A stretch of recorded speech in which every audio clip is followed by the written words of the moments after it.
నమస్తే, welcome to cube TV. నేను గిరిజ. ఇవాళ మనతో పాటు ప్రముఖ ఆధ్యాత్మికవేత్త, sun spiritual society founder Vikramaditya sir ఉన్నారు. సార్తో మాట్లాడదాం. సార్ నమస్కారం. సూర్యోస్మితల్లి. గురుగారు, మనకు భిన్నత్వంలో ఏకత్వం అనేది మనం అంటూ ఉంటాము, చదివాము, మనకు అన్నీ తెలుసు.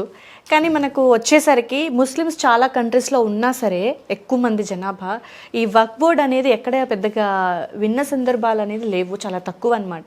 మరి మన భారతదేశంలోనే ఎందుకు ఈ వక్ఫ్ బోర్డ్ అనేది అమల్లోకి వచ్చింది? సో మాదే అనేటువంటి ఒక మాట, పిలుపు అనేది వినిపిస్తుంది, ఇది నాకే సొంతం, ఇది మాకే సొంతం అనేది. సో దీనికి సంబంధించి మీ ఒపీనియన్ ఏంటి గురువుగారు? అంటే మనకి ఇక్కడ రాజ్యాంగం, చట్టం, రాజకీయాల గురించి తెలుసుంటేనే మనం దీని మీద ఎక్కువ ప్రస్తావనకు వెళ్ళాలి. కాకపోతే ఇది సామాన్యుడికి కూడా తెలియాలి. ఎందుకంటే ఒక చట్టంలో ఉన్నటువంటి ఒక లొసుగు వల్ల చాలామంది సఫర్ అవుతున్నారు. ఇప్పుడు ఈ మధ్యకాలంలో వక్ఫ్ సంబంధించి చాలా వివాదాలు జరుగుతున్నాయి. కేంద్రంలో బిల్లును ప్రవేశపెట్టడం, దాన్ని ఆమోదించడం, కొంతమంది ప్రత్యర్థులు రాజకీయంలో ఉన్నటువంటి వాళ్ళ ఎలా సంబోధించాలో కూడా తెలియని స్థితిలో వాళ్ళు దీన్ని సుప్రీంకోర్టు దాకా తీసుకువెళ్ళటం, అక్కడ దాన్ని స్టే ఇవ్వటం కూడా జరిగింది. దాని మీద వాగ్వివాదాలు జరుగుతున్నాయి. ఇలాంటి సందర్భంలో ఇప్పుడు ఇది మాట్లాడుకోవడం అవసరం. నాకు వక్ఫ్కి సంబంధించి కానీ, రాజ్యాంగానికి సంబంధించి కానీ, ముస్లిమ్స్కి సంబంధించి కానీ ఎలాంటివి వివాదాలు కానీ, నాలెడ్జ్ కానీ నాకు లేదు. ఓకే. కానీ నాకు అనిపించింది ఏంటంటే, నేను విన్నది, నేను తెలుసుకున్న విషయాన్ని 10 మందికి చెప్పాలి. నేను సొసైటీలో ఒక ఆరోగ్యకరమైనటువంటి సొసైటీని చూడాలనుకుంటున్నాను. సన్ స్పిరిచువల్ సొసైటీ అంటే నా ఉద్దేశం ఏంటంటే సమాజం అంతా కూడా ఆరోగ్యంగా ఉండాలి. అది భౌతికమైనటువంటి శారీరక సమస్యలు లేకుండా అభౌతికంగా అంటే మానసికమైనటువంటి సమస్యలు లేని ఆరోగ్యకరమైనటువంటి సొసైటీ కోసం ఎదురు చూస్తున్నాం. ఇక మీరు భిన్నత్వంలో ఏకత్వం, ఇది మనకి ఇక్కడ తెలియాలి. భిన్నత్వం అంటే ఏంటి, ఏకత్వం అంటే ఏంటి? కులాలు ఎన్ని ఉన్నా సరే, మతాలు ఎన్ని ఉన్నా సరే, మేమంతా ఒక్కటి అని చాటి చెప్పటం. ఇక్కడ చాలామంది చెప్తుంటారు అన్ని మతాల సారం ఒక్కటే. అవునా? అన్ని మతాల సారం ఒకటేనా? అంటే ఫైనల్గా మనం ధర్మంగా ఉండటం, న్యాయంగా పోరాటం చేయటం, సో అన్యాయాన్ని ఎదిరించడం అనేది ఒక్కటే అనేది చెప్తూ ఉంటారు. సో బట్ మనకు ఇతర గ్రంథాలలో కూడా ఉన్నదాని, భగవద్గీత అయినా, బైబిల్ అయినా, ఖురాన్ అయినా ఇదొక్కటే చెప్తుంది అని అంటారు. సో మనకు అవి టచ్ లేదు కాబట్టి మనకు తెలియదు. 100% భిన్నత్వంలో ఏకత్వం అంటే ఇది కాదు. ఓకే. భిన్నత్వం అంటే ఏంటంటే మనకి జాతులు ఎన్ని ఉన్నాయమ్మా అంటే, జాతులు అంటే కులాలు కాదు. ఆల్మోస్ట్ 4,000 నేను విన్నాను గురువు గారు ఓవరాల్గా. వర్ణాశ్రమ ధర్మాలు, వర్ణము అంటే కులము, అంటే రంగు. అంటే రంగు అంటే ఏంటి? మనకి చెప్పులు కుట్టేవాడిని ఏమంటారు? కుండలు చేసేవాడిని ఏమంటారు? చెక్క పని చేసేవాళ్ళని ఏమంటారు? సిమెంట్ పని, ఇళ్ళు కట్టేవాళ్ళని ఏమంటారు? యంత్రాలు తయారు చేసేవాళ్ళని ఏమంటారు? పాఠాలు చెప్పేవాళ్ళని ఏమంటారు? ఇవన్నీ కూడా మనం అనుకుంటున్నట్టు మనలో ఉన్నటువంటి వర్ణాశ్రమ ధర్మాలు. పాఠాలు చెప్పేవాడిని టీచర్, ఉపాధ్యాయులు అన్నారు. ఇదొక కులం. ఆయన ఎంచుకున్న మతం అది. అదే ఆయన విద్య చెప్పాలి. నా దగ్గర ఉన్న జ్ఞానాన్ని 10 మందికి పంచిపెట్టాలి. నా దగ్గర ఉన్నటువంటి జ్ఞానంతో మట్టిని ఒక అందమైనటువంటి కుండగా తయారు చేసి మీ అవసరాలకు ఉపయోగించాలి. ఇదొక మతం. ఇవన్నీ కలిపితే ఏకత్వం, మానవత్వం. మనుషులు వేరు, చేస్తున్న వృత్తులు, పనులు వేరు. ఇదే మతం.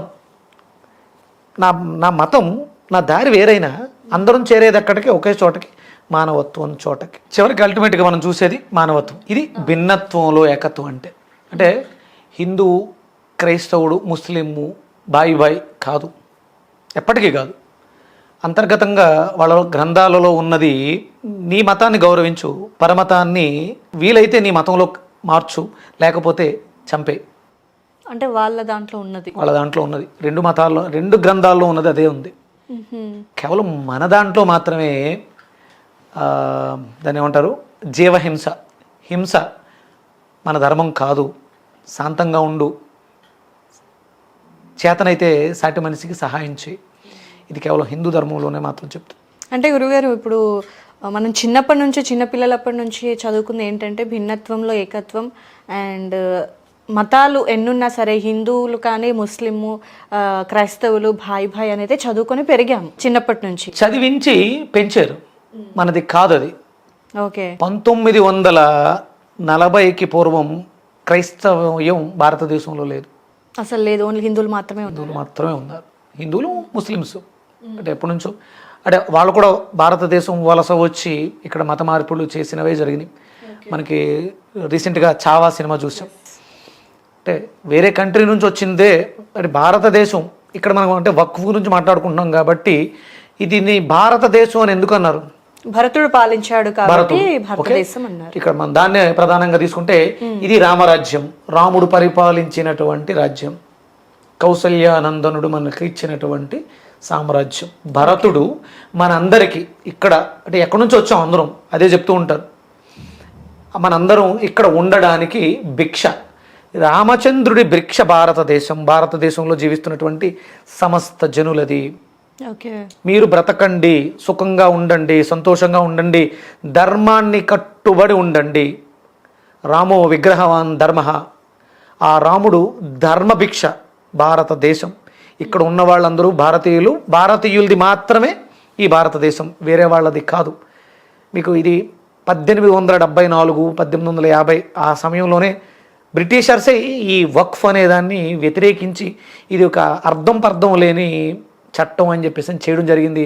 ఇక్కడ ఉన్నటువంటి అప్పట్లో ఉన్నటువంటి పాలకులు అంటే ఆ రాజ్యాంగాన్ని రచించిన వారి దగ్గర నుంచి ఆ తర్వాత పరిపాలించినటువంటి నాయకుల వరకు కూడా ఆ రోజే దీన్ని వ్యతిరేకించుంటే మిగతా కంట్రీస్లో ఎలా అయితే లేదో ఇక్కడ కూడా లేకుండా పోయి ఉండేది. ఓకే, ఇది భరతుడి భిక్ష, శ్రీరామచంద్రమూర్తి భిక్ష. ఇది మనకి ప్రామాణిక గ్రంథమైనటువంటి వాల్మీకి రామాయణంలో శ్రీరామచంద్రమూర్తి వాలిని చెట్టుచాటు నుంచి చంపినప్పుడు వాలి అడుగుతాడు, ఏ అర్హత ఉందని, ఏ అధికారం ఉందని నన్ను నువ్వు చంపావని చెప్పేసి అడిగినప్పుడు ఇది భరతుడు పరిపాలిస్తున్నటువంటి సామ్రాజ్యం, ఇది నాది, ఇక్కడ అన్యాయం వచ్చినప్పుడు చంపే అధికారం రాజుగా నాకుంది, శిక్షించే అధికారం నాకుంది, నువ్వు చేసింది తప్పు ప్రత్యర్థిగా, అదొక ధర్మం. ఇతను సొంతంగా ఇలా అయినా చంపల లేదు, వాళ్ళ యొక్క తమ్ముడు వచ్చి అడగడం వల్ల తనని వధించడానికి అవకాశం తీసుకుని అలా చేశారు. అప్పుడు అడిగినప్పుడు చెప్పాడు, ఇది భారతదేశం, భరతుడు పరిపాలిస్తున్నాడు, ఈ సామ్రాజ్యం మాది, మీకు బ్రతకడానికి ఇచ్చాం, మీరు ఉపయోగించుకోవాలి, మీరు తప్పు చేస్తున్నారు కాబట్టి శిక్షించే అర్హత అధికారం నాకుంది రాజుగా. ఆ భరతుడి అంటే అప్పుడు పట్టాభిషేకం ఈయన కావలేదు, భరతుడికి అయింది. కాబట్టి నువ్వు తప్పు చేస్తున్నావు, నువ్వు చేస్తుంది తప్పు కాబట్టి దీన్ని ఖండించే అధికారం నాకుంది, అందుకనే నిన్ను ఈ రకంగా చేశానని వాల్మీకి రామాయణంలో ఈ సందర్భంలో చెప్పడం అయింది. భారతీయులందరూ తెలుసుకోవాలి, మనకి అర్హత ఉంది. రామరాజ్యంలో రాముల వారి యొక్క అనుచరులుగా, రాముణ్ణి ఆరాధిస్తున్న వారిగా, లేకపోతే వారసులుగా, సూర్య వంశస్థులుగా, సూర్యోదయ సూర్యాస్తమయాలతో ఆధారపడి జీవిస్తున్నాం కాబట్టి మనం కూడా సూర్యవంశీయులమే, సూర్య ఉపాసకులమే, కాబట్టి మనకి అర్హత ఉంది ఇక్కడ ఉండడానికి, ఇది మాది అనడానికి. ఎవ్వరికి దీని మీద అధికారం లేదు, ఇది రామరాజ్యం రాముల వారిది మాత్రమే. అందుకని భారతీయుల్లో ఐకమత్యం లేదు కాబట్టి ఎవరో వచ్చి ఇది మాది అని అంటున్నారు. అందుకని ఐకమత్యం తెచ్చుకోవాలి భారతీయులందరూ కూడా. దీని మీద అవసరమైతే సుప్రీంకోర్టుకి ఎవరో వెళ్ళారు, మనం కూడా మన గ్రంథాలు పట్టుకుని మన చుట్టుపక్కల ఉన్న వాళ్ళు అడగాలి, ప్రశ్నించాలి, గద్దించాలి, మన భూముల్ని మనం సొంతం చేసుకోవాలి. ఇది రామరాజ్యం, రాముడు భరతుడు మనకు పెట్టినటువంటి భిక్ష. ఇక్కడ నివసిస్తున్న వాళ్ళందరూ, వాళ్ళు ముస్లిమ్స్ కావచ్చు, క్రైస్తవులు కావచ్చు, హిందువులు కావచ్చు, భరతుడి యొక్క భిక్షతో మనం బ్రతకడానికి ఇక్కడ అవకాశాన్ని, అనుమతిని పొందాం. బ్రతకడానికి, తినడానికి, ఉండడానికి ఎలాంటి అభ్యంతరం లేదు. కృతజ్ఞతతో జై శ్రీరామ్ అనే కృతజ్ఞతని వ్యక్తపరుస్తున్నాం. కృతజ్ఞాయ దేవాయ అన్నాం.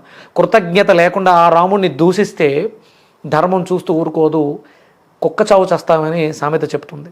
ఏదైనా తప్పు చేస్తే కళ్ళు పోతాయి. అలాంటి అంటే మనకి ఇది భిక్షగా ఇచ్చినటువంటి దాతని మనం దూషిస్తే సమస్యకి అంటే పాపానికి అవకాశం ఇస్తున్నాం కదా, పాపం చేశాం కాబట్టి శిక్ష అనుభవిస్తున్నాం, ప్రాణాలని కోల్పోతున్నాం. ఇదే భరతగడ్డ మీద ప్రాణాలని విడిచిపెట్టాల్సి వస్తుంది. దయచేసి ఎవరైతే ఇక్కడ రాముడి యొక్క కృతజ్ఞతతో బ్రతుకుతున్నాం, భిక్షతో బ్రతుకుతున్నాం, భరతుడి యొక్క భిక్ష అని నమ్మి కృతజ్ఞతాపూర్వకంగా జై శ్రీరామ్ అంటున్నారో మనం అందరం కూడా యుద్ధం చేయాలి. మన గళాన్ని విప్పి ఇది మాది, భారతదేశం మాది, ఎవరికి ఇందులో హక్కు లేదు. ఎంతకు పూర్వం ఉన్నాయేమో రాతపోతలు, డాక్యుమెంటేషను, పట్టాలు ఆయన రాసిచ్చారు. భరతుడు మనకందరికీ బ్రతకడానికి అవకాశం ఇచ్చాడు. ఏమి దస్తావేజులు రాసిచ్చి ఉంటారు. దస్తావేజుల్లాగా ఏం లేదు, పండించుకోండి, తినండి, ఉండండి అన్నారు. ఉండండి అంటే మనం పుట్టించాం అంటే పుట్టింది ఎక్కడో. ఇది భరతుడి భిక్ష, శ్రీరామచంద్రమూర్తి భిక్ష. ఓకే. మీకు ఇష్టం లేకపోతే ఇక్కడ ఉండొద్దు. అంటే ఉండొద్దు అనడానికి కూడా మనకేం అర్హత లేదు. ఉండవంటే నువ్వు రాముడికి కృతజ్ఞుడివై ఉండాల్సిందే. కృతజ్ఞత లోపిస్తే నాకు వచ్చిన నష్టం ఏం లేదు. నువ్వు రాముడిని దూషిస్తే నేను బాధపడతానేమో, నాకు వచ్చిన నష్టం ఏం లేదు. కానీ నువ్వు నష్టపోతున్నావే, నువ్వెవరు? నా పక్కింటి వాడువో, నా ఎదురింటి వాడువో, నాకు ఫ్రెండ్వో, సంథింగ్ ఏదో. నువ్వు అజ్ఞానంతో రాముడిని దూషిస్తున్నందుకు బాధ. ఆ బాధతో వద్దు, ఇలా చెయ్యొద్దు అని మనం శాంతన, అంటే రాముడు నేర్పించింది అదే. మనకి ఆ సహనం కావాలి, అందరి మధ్యలో ఐకమత్యం కావాలి, ప్రశ్నించే గుణం కావాలి. అందుకని అందరం ఐకమత్యమై ఈ జరుగుతున్నటువంటి యుద్ధంలో మోడీ గారు యుద్ధం చేస్తున్నారమ్మా. ఆయనకి మనం వంతు సపోర్ట్ అందివ్వాలి. ఓకే. సో ఈ వక్ఫ్ కావాలి అని కొంతమంది, వద్దు అనేది కొంతమంది వాదన. సో మరి ఇందులో మన సైడ్ నుంచి హిందువులంతా ఏకం కావాలి అని అన్నారు కదా. సో ఏకమై పోరాడే అంత టైం ఈ జనాలకి ఉంది అంటారా గురువు గారు? టైం ఉందమ్మా. ఆ సమయాన్ని సినిమాలు చూడడానికి, టీవీలు చూడడానికి, సెల్ ఫోన్లో గేమ్లు ఆడుకోవడానికి, లేకపోతే ఆ బెట్టింగ్ యాప్స్లో వీటికి వృధా చేసుకుంటూ ఉన్నాం. కొంత సమయం పెడితే, అంటే ఇక్కడ ఏం కావాలి, అందరం బాగుండాలి, అందరి కోసం. పోనీ అంటే ఆ భూములు ఎవరికో దానం చేశారు వాళ్ళు. కారణం ఏంటి?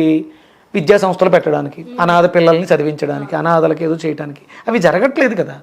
ఇక్కడ హిందువుల కన్నా ఎక్కువ నష్టపోయేది ముస్లిమ్సే. వాళ్ళకి ఎవరికన్నా పోనీ ఇందులో చాలామంది పేద అయినటువంటి ముస్లిమ్స్ పాపం భిక్షాటన చేస్తూ కోడలలో కనిపిస్తున్నారు. అనారోగ్యాలతో హాస్పిటల్ దగ్గర చూడండి. వాళ్ళకైనా పోనీ బోళ్ళంత లక్షల హెక్టార్ల ఆస్తి భూమి ఉంది కదా, ఎక్కడ ఉపయోగపడుతుంది? ఒక మంచి చారిటబుల్ హాస్పిటల్ ఉందా? ఒక మంచి చారిటబుల్ ఎడ్యుకేషన్ సొసైటీ ఉంది. మీరు స్కూల్స్ ఏం పెడుతున్నారంటే ఉగ్రవాదులు తయారు చేసే స్కూల్స్ పెడుతున్నారు. ఇవా దీనివల్ల ఏం సాధిస్తున్నామా? మన కళ్ళ ముందే మన చుట్టుపక్కల ఏదో జరుగుతుంది, మనం గమనించట్లేదు. నా బిజీ నాదే, నేను బతికేయాలి, నేను సంపాదించేయాలి, నేను ఏదో దాచేసుకోవాలి. శాశ్వతం కాదు. ఎప్పుడైతే ధర్మ విరుద్ధమైనటువంటి పనులు చేస్తూ ఉంటామో మధ్యలోనే ఈ దేహాన్ని విడిచిపెట్టి వెళ్ళిపోవాల్సి వస్తుంది. ధర్మానికి కట్టుబడి ఉండు. ధర్మానికి అంటే నువ్వు నీ సమయంలో ఒక 40 నిమిషాలు కానీ ఒక గంట కానీ నువ్వు ధర్మానికి కేటాయించకపోతే నువ్వు కృతజ్ఞుడివి. కృతజ్ఞత చూపించాలి. అప్పుడే నువ్వు జీవితంలో అభివృద్ధిని సాధిస్తావు. ఏది శాశ్వతం కాదు. ఈ రోజు కాకపోతే రేపు కాకపోతే ఎల్లుండు ఈ జీవితాలు పూర్తవుతాయి. మళ్ళీ వస్తాం, మళ్ళీ రావాలి. కాబట్టి ఉన్నప్పుడే ఈ వర్క్ను ఫినిష్ చేసేస్తే, ఈ భారతదేశాన్ని సస్యశ్యామలో ఉంచడానికి ప్రయత్నం చేస్తే నేను బాగుంటాను, నా చుట్టుపక్కల నా పక్కింటి వాళ్ళు బాగుంటారు, నా సొసైటీ బాగుంటుంది, అందరం బాగుంటాం. అందుకని రామరాజ్యం కోసం, రాముడి కోసం, రాముడికి కృతజ్ఞత చూపించడం కోసం జై శ్రీరామ్ నినాదంతో మన భారతదేశాన్ని ఒక్కటే రాజ్యంగా చేద్దాం. విశ్వనాథుడి పట్టణం ఇది. కాశీ విశ్వేశ్వరుడు అంటే మనకి స్పిరిచువల్ క్యాపిటల్, దాని ఏమంటారు, రాజధాని, ఆధ్యాత్మిక రాజధాని కాశీ. విశ్వేశ్వరుడి యొక్క చూపుల చలువతో గంగమ్మ తల్లి పునీతం చేసినటువంటి గంగమ్మ తల్లి స్పర్శతో రామరాజ్యాన్ని మళ్ళీ తిరిగి తెచ్చుకుందాం. అందరం సుఖంగా సంతోషంగా జీవిద్దాం. వక్ఫ్ అనేది వద్దు అంటారు గురుగారు మీ సైడ్ నుంచి? ఏముంది, ఇప్పుడు మిగతా కంట్రీస్లో ఎందుకు లేదు, ఇక్కడ ఎందుకు ఉండాలి? ఎస్, ఉంటే అన్ని చోట్ల ఉండాలి. ఇది మంచిదే అయితే అన్ని చోట్ల ఉండేది.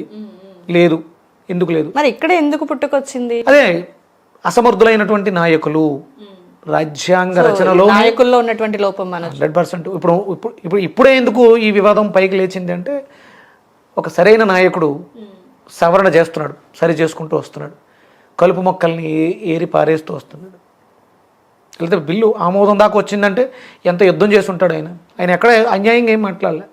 ఇది అవసరం లేదు. ఇది మనం అందరం గుర్తుపెట్టుకోవాల్సింది ఒక్కటే, ఓకే, వక్ఫా ఇంకోట కాదు. ఇది భారతదేశం, భరతుడి యొక్క భిక్ష, శ్రీరామచంద్రమూర్తి యొక్క భిక్ష భారతదేశం. కృతజ్ఞత చూపిద్దాం, జై శ్రీరామ్ నినాదాన్ని చేద్దాం. సో గురుగారు, ఒక్క పాయింట్లో హిందువులంతా ఇప్పుడు మనం ఫర్ ఎగ్జాంపుల్ చూసుకుంటే ఒక ముస్లిం పర్సన్ని ఎవరైనా గొడవ పెట్టుకుంటే మాత్రం ముస్లిమ్స్ అందరూ ఏకమవుతారు. సో అదే క్రిస్టియన్ అంటే మాత్రం క్రైస్తవులంతా ఏకమవుతారు. ఇది మనం చూస్తున్నాం వాళ్ళలో ఉన్న యూనిటీ. మరి హిందువులకి ఎందుకు ఆ యూనిటీ లేదు? ఎందుకంటే మనమంతా హిందువులం, అందరం కలిసి గుళ్ళకి వెళ్తాం, అందరం పూజలు చేస్తాం, వ్రతాలు, నోములు, పారాయణాలు అన్నీ కలిసే చేస్తాం. కానీ ఒక సాటి మనిషికి కష్టం వచ్చింది, ఒక మనిషి గొడవ పెట్టుకున్నాడు, లేదంటే ఏదన్నా జరిగింది అంటే, ఇలాంటి వివాదాలు ఏవైనా తలెత్తినప్పుడు కూడా హిందువులంతా ఏకమవ్వరు. ఎందుకు అసలు? ఇంకొకటి ఏంటంటే అమ్మా, హిందూ, ముస్లిం, క్రైస్తవులు భారతదేశంలో లేరు. ఉన్నది ఒక్కటే, అందరూ భారతీయులే. అవును. మతం అనే ఒక బట్టని మార్చుకున్నారు వాళ్ళు. ఆ వస్త్రం తాలూకు ఎఫెక్ట్ నీ మీద పనిచేస్తుంది అంతే. ఓకే. ఇప్పుడు నేను నార్మల్గా ఉన్నప్పటికీ కాకి డ్రెస్ వేసినప్పటికీ ఏంటి తేడా? డిఫరెన్స్ ఉంటుంది. Dress effect. కాకి డ్రెస్కి మిలిటరీ డ్రెస్కి ఏంటి తేడా? చాలా డిఫరెన్స్ ఉంటుంది. మిలిటరీ డ్రెస్కి డాక్టర్ డ్రెస్కి ఏంటి తేడా? Quite opposite. అంతే. ఇక్కడ వస్త్రం మాత్రమే మారుతుంది, లోపల ఉన్నవన్నీ సేమ్ యాజ్ ఇట్ ఈస్ కదా. నాలెడ్జ్ ఉంది అంటే ఈ వస్త్రానికి ఒక నాలెడ్జ్ ఉంది. అవును. ఆ క్రైస్తవ్యం అనే దాంట్లో వాళ్ళు నూరి పోస్తూ ఉంటారు దాంట్లో ఉన్న విషయాల్ని. ఇక్కడ ఎక్కడా కూడా దేవాలయానికి వెళ్తావు, కొబ్బరికాయ కొడతావు, దండం పెట్టుకుంటావు, అష్టోత్తరం చదువుతాడు. అక్కడ ఎక్కడా కూడా అన్య మతాలకు సంబంధించి ఇలా ఉండాలి, నువ్వు ఇలా తిరగబడు ఏం ఉండవు. అవును, ఉండవు. మిగతా మతాల్లో తెల్లారి లేస్తే మతంలో జాయిన్ అయితే నేర్పించే పాఠాలన్నీ ఇవే. పూర్వం అంటే ఇవి లేని రోజుల్లో మనకు గురుకుల విద్యానికేతనాల్లో ఆధ్యాత్మిక చింతన, దైవత్వం, ఐకమత్యమే మహాబలం ఇవన్నీ అప్పట్లో ఉండేవి. ఇప్పుడున్న ఎడ్యుకేషన్ సొసైటీస్లో ఇవి లేవు. నీకు అక్కర్లేని సబ్జెక్ట్ అంతా ఉంటుంది, సర్టిఫికెట్ కోసం తాపత్రయపడుతూ ఉంటారు. ఎడ్యుకేషన్ వ్యవస్థలో వాటిని తీసేశారు. అప్పుడున్న చదువుల్లో నన్నయ్య గురించి, తిక్కన గురించి, పోతన గురించి ఉండేవి. ఇప్పుడు ఆ పాఠ్యాంశాలు ఉన్నాయా? అందుకని మనకి అంటే మనం అనుకుంటాం ఇప్పుడు ఇక్కడ క్రైస్తవుడిగా ఉన్నది ఎవరు? భారతీయుడే. అవును. కానీ అక్కడ ఆ గ్రంథం నేర్పించే ఆ గ్రంథం అంటే అదొక పాఠశాల. సండే స్కూల్కి వెళ్తారు వాళ్ళు, అక్కడ ఏదో ఒక వాక్యం చదువుతారు, దాని గురించి చెప్తూ ఉంటారు, నూరి పోస్తూ ఉంటారు. ఇది లేదు మనకి హిందువుల్లో. ఈ అంటే దేవాలయానికి వెళితే భగవద్గీతని చదివి ఆ శ్లోకాన్ని చదివి దాని అర్థం చెప్తూ యుద్ధం చేయమన్నాడు కత్తిపట్టు అనే శ్లోకాలు ఎక్కడా కూడా చెప్పట్లేదు. అవి చెప్పిన రోజు అంటే పాఠ్యాంశాల్లో భగవద్గీత కానీ లేకపోతే హిందూ ధర్మాల్లో నీ ధర్మానికి విఘాతం కలుగుతున్నప్పుడు నువ్వు ఏకమవ్వాలి అని పాఠ్యాంశాల్లో చేర్చగలిగితే సాయంత్రం మాటలు లేకపోతే వారానికి ఒకసారి ఏదైనా ఒక చోట కూర్చుని యుద్ధం చేద్దాం, ఆదిత్య హృదయం చదువుదాం, తతో యుద్ధ పరిశ్రాంతం సమరేచంత యాస్థితం అని రాముల వారు యుద్ధం చేయడం కోసం, రావణాసురుడిని వధించడం కోసం చదివిన ఆదిత్య హృదయాన్ని ప్రతినిత్యం మళ్ళీ మనం చదవగలిగితే మనకు ఐకమత్యం వచ్చేస్తుంది. ఇది ఎవరు చదవట్లే. నాకు బాగుండాలి కాబట్టి నేను ఆదిత్య హృదయం ఇంట్లో చదువుకుంటున్నాను, నేను బాగుంటున్నాను అంతే. మిగతాది ఎలా పోతుంది? ఓకే. దయచేసి బయటికి రావాలి సంఘటితం. ప్రతిరోజు సాయంత్రం పూర్వం రచ్చబండల దగ్గర అయ్యి ఉండేవి ఆధ్యాత్మిక చింతన, భజనలు చేయడం. ఇది వ్యక్తిగత ఆరోగ్యము, వ్యవస్థ యొక్క ఆరోగ్యం కూడా, ఆరోగ్యకరమైనటువంటి వ్యవస్థ కూడా ఏర్పడుతుంది. ప్రతినిత్యము కూడా ఎంతో కొంత సమయం, ఒక 10-15 నిమిషాలు మన సమాజం కోసం మనం కేటాయించాలి. అప్పుడు ఆ తిరుగుబాటు వస్తుంది. అప్పుడు వచ్చింది, చాలా బాగా వచ్చింది. అంటే చాలామంది ఆధ్యాత్మిక సంస్థలు, శివశక్తి కావచ్చు, ఇలాంటి సంస్థలు, కరుణాకర్ సుగ్గు, లలిత్ కుమార్ ఇలాంటి వాళ్ళు బయటకు వచ్చి చాలా పెద్ద యుద్ధం చేస్తున్నారు, మార్పు వస్తుంది. ఇంకోటి ఏంటంటే దౌర్భాగ్యం, హిందూ ధర్మంలోనే, హిందూ మతంలోనే ఈ అఘోరీ లాంటి వాళ్ళు, ఇదొక ఇంకొక కొత్త ట్విస్ట్ అన్నమాట, స్వామీజీలు ఇలాంటి వాళ్ళు వచ్చి మన ధర్మాన్ని పాడు చేస్తూ ఉన్నారు. అందుకని ఐకమత్యమే మహాబలం, ఆరోగ్యమే మహాభాగ్యం అనే నినాదాన్ని గట్టిగా చేసి జై శ్రీరామ్ అందాం, రామరాజ్యం కోసం ఎదురు చూద్దాం. ఖచ్చితంగా గురువుగారు. సో హిందూ ధర్మాన్ని అనుసరించి పోరాటం చేసే వాళ్ళకి, లేదంటే హిందూ ధర్మాన్ని సరిగ్గా సనాతన ధర్మం వైపుగా మళ్ళిస్తూ వెళ్ళే ప్రతి ఒక్కరికి మన సనాతన ధర్మం కానీ హిందూ ధర్మాలు కానీ ఆ ధర్మాన్నే పాటించే వాళ్ళకి ఆ ధర్మం ఎప్పుడు అండగా ఉంటుందనే చెప్తారు. సో అపజయం కలిగినా సరే జయం, విజయం ముందర ఉంటుంది. సో వెయిట్ చేద్దాము. సో మీరన్నట్టుగా వెయిట్ చేద్దామా, సపోర్ట్ చేద్దాం అనాలి. వెయిట్ ఎందుకు చేయాలి? సపోర్ట్ చేయండి. సపోర్ట్ జనాల్లో మార్పు కోసం వెయిట్ చేద్దాం. సో మన వంతుగా సపోర్ట్ కూడా ఖచ్చితంగా 100% చేసేలాగా. చేయాలి. సో చాలా మంచి డౌట్స్ ని క్లారిఫై చేశారు అనొచ్చు గురువు గారు.